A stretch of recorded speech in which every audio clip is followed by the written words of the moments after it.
का मकसद है सांप्रदायिक हिंसा फैलाना था। शरीर के निशान से धर्म की पहचान की। पाकिस्तान से सीधे संपर्क में थे हमलावर। प्रशिक्षित आतंकियों ने दी थी इनको ट्रेनिंग, यानी कि प्रशिक्षित आतंकियों ने इन्हें ट्रेनिंग दी हुई थी और ऐसे में पाकिस्तान से इनका सीधा संपर्क था। ये बड़ा अपडेट सामने आ रहा है रोहित जी, बड़ा अपडेट सामने आ रहा है। पाकिस्तान से सीधा संपर्क था हमलावरों का और ऐसे में शरीर पर निशान देखे गए। उसके बाद ये पहचान की गई कि अगर हिंदुस्तानी है तभी, मतलब हिंदू है तो उसी वक्त जो है खात्मा करना है। सोचिए जरा कितने अफसोस की बात है। कहा जाता है कि इतना भी मजहब में ना खो जाए कि अपने खुदा को बचाने के लिए इंसान का ही कत्ल करना पड़े। और अपने उसी खुदा से अब जो है ये दुआ मांग रहे हैं कि ए खुदा हमको बचा ले, ए खुदा पाकिस्तान की रक्षा कर। पाकिस्तान के उप प्रधानमंत्री हैं इसाक डार, जो अभी तालिबान से थप्पड़ खाकर वापस लौटे हैं, वो उसी खुदा से कह रहे हैं कि अल्लाह हमको बचा ले भारत के कहर से, भारत के प्रकोप से। तब उनको अल्लाह याद नहीं आया जब वो इस तरह का उनके आतंकी जो अटैक कर रहे थे और उनके आतंकी यहाँ पर हिंदुस्तान में धर्म पूछ कर पहलगाम में लोगों को मौत के घाट उतार रहे थे। ये दरअसल एक तीर से दो शिकार करने की कोशिश की गई है पाकिस्तान के इन आतंकियों की तरफ से। मैं आपको बताऊं, एक तो इनका मकसद रहता ही है कि जो सामने आया उसको खत्म कर दो, क्योंकि इनका मकसद है आतंक फैलाना, डर फैलाना। लेकिन इस बार इन्होंने दोहरी चाल चली है। इस बार ये धर्म पूछकर दरअसल इन्होंने ये एक सांप्रदायिक एंगल इस पूरे मामले को देने की कोशिश की है। तो इस तरह की जो घटिया सोच है, इस तरीके की जो गंदी सोच है, वो भी अब सोचिए कि पाकिस्तान की तरफ से रची जा रही है। इसमें एक तो नुकसान हुआ ही भारत के लोगों का, इसके साथ ही साथ एक सांप्रदायिकता का बीज बोने की कोशिश भी इस अटैक के जरिए की गई है। लेकिन इसको अच्छी तरीके से समझ चुका है भारत। जहां तक आपने हैंडलर्स की बात की, मैं आपको बताता हूं कि ये एक तरह की मोडस ऑपरेंडाई होती है इन आतंकियों की, क्योंकि ये टीआरएफ के आतंकी हैं। टीआरएफ का जो बाप है, मतलब इस शब्द का इस्तेमाल नहीं करना चाहिए लेकिन कर रहा हूं मैं, क्योंकि जो टीआरएफ का बाप है वो लश्कर है और वो पाकिस्तान में बैठा हुआ है और वो यहां पर इनको डायरेक्ट कर रहा था। हैंडलर्स का काम यही होता है कि दूसरे देश में बैठकर, पाकिस्तान में बैठकर डायरेक्ट करना कि ये करो, वो करो, ऐसा करो, ऐसा करो।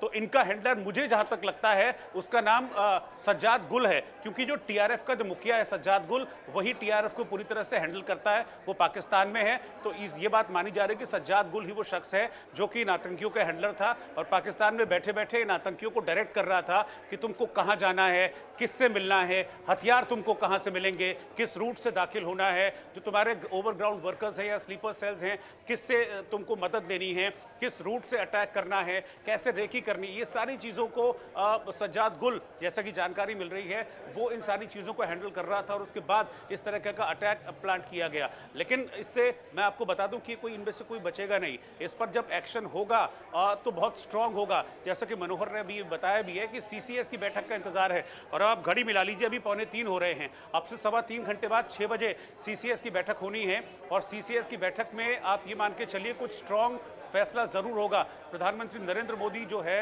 कैबिनेट कमेटी ऑफ सिक्योरिटी, इसकी फुल फॉर्म होती है, इसको हेड करते हैं जो भी प्रधानमंत्री होते हैं। इसमें रक्षा मंत्री होते हैं, इसमें होम मिनिस्टर होते हैं, विदेश मंत्री होते हैं, वित्त मंत्री इसमें होते हैं। इसलिए वित्त मंत्री निर्मला सीतारमण अपना दौरा छोड़कर वापस दिल्ली आ रही हैं। इसमें अजीत डोभाल शामिल हैं जो एनएसए हैं। इसके अलावा कैबिनेट सेक्रेटरी और डिफेंस सेक्रेटरी।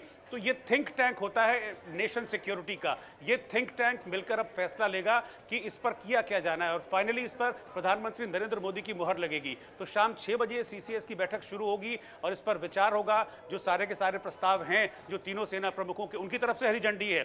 ये क्लियर आ गया है कि तीनों सेना प्रमुखों की तरफ से हरी झंडी है कि बस आप हमको ओके कीजिए और हम किसी भी तरह के एक्शन के लिए तैयार हैं। ये सारा इनपुट पीएम को मिलेगा और उसके बाद फिर किस तरीके का फैसला प्रधानमंत्री नरेंद्र मोदी लेते हैं, उसके बाद फिर एक्शन शुरू हो जाएगा। बहुत जल्द होगा लेकिन वेल प्लान्ड होगा। मौका नहीं मिलेगा पाकिस्तान को और उसके आतंकियों को खुद को बचाने का।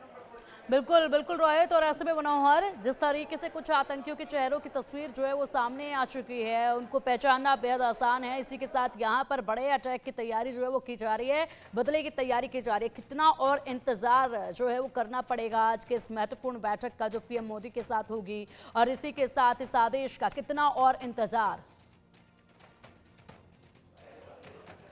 है ना। ये बदले की इंतजार की घड़ी ज्यादा लंबी होने वाली नहीं है। बहुत जल्द जो है तो पाकिस्तान से बदला लिया जाएगा।